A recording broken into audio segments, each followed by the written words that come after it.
On display in Detroit, a new exhibit devoted to the work of Vincent Van Gogh. Rita Braver is our guide.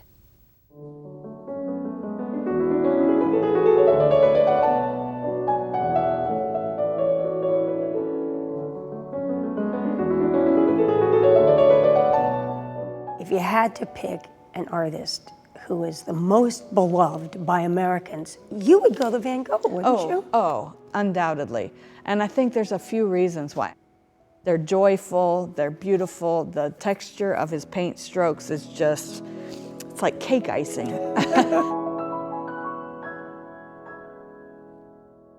How many years did you work on this exhibition? 6 years.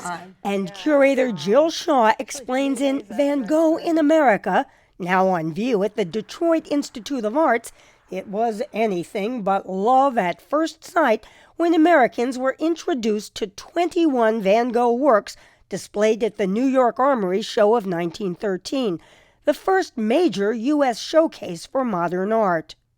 What was the response to those works? Did people buy them? Not at all. A few private U.S. collectors did begin purchasing Van Gogh paintings, but it was not until 1922 that the Detroit Institute of Arts became the first museum in the country to buy a Van Gogh work, this self-portrait. How much did the museum pay for the piece? $4,200. I have a feeling it's worth a little more now. Just a little bit, Yeah. a few more zeros. The only record of how the public responded to the work is from a newspaper account.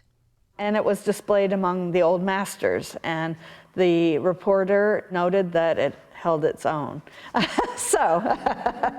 In 1926, the Art Institute of Chicago became home to this and several other Van Gogh works. Museums in Kansas City, St. Louis, and Toledo soon followed. Yes, it was all happening in the Midwest. I think there was some kind of element of making our own name and claiming a stake in a certain kind of avant-garde art that was still being reviewed and on its way to being accepted by East Coast museums. Then in 1934, Americans became entranced with Irving Stone's best-selling Lust for Life, a loosely biographical novel about Van Gogh. But it was also in conjunction with a 1935 exhibition organized by the Museum of Modern Art in New York, which was Van Gogh's very first museum retrospective in the United States. The two combined, and it was an amazing explosion of activity. The 1956 film of Lust for Life, starring Kirk Douglas, intensified Americans' fascination with Van Gogh and his inner demons. I'm hardly conscious of myself anymore, and the pictures come to me as in a dream with a terrible lucidity.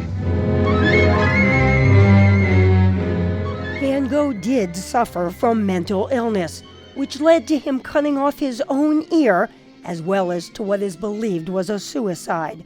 But Shaw says works like this spring from artistry, not madness. In fact, he's painting this from nature and he's painting this from life. He's very much in control, even sent sketches of this work to his friends in letters. Born in the Netherlands, Vincent Van Gogh died in France in 1890 at age 37, after working as an artist for only 10 years. And though it may have taken decades for this country to appreciate him, curator Jill Shaw says he embodies the American spirit. Vincent was primarily self-taught, and I think Americans are particularly drawn to people who pick themselves up by the bootstraps, Overcome adversity, and do what they feel they need to do for their role in the world.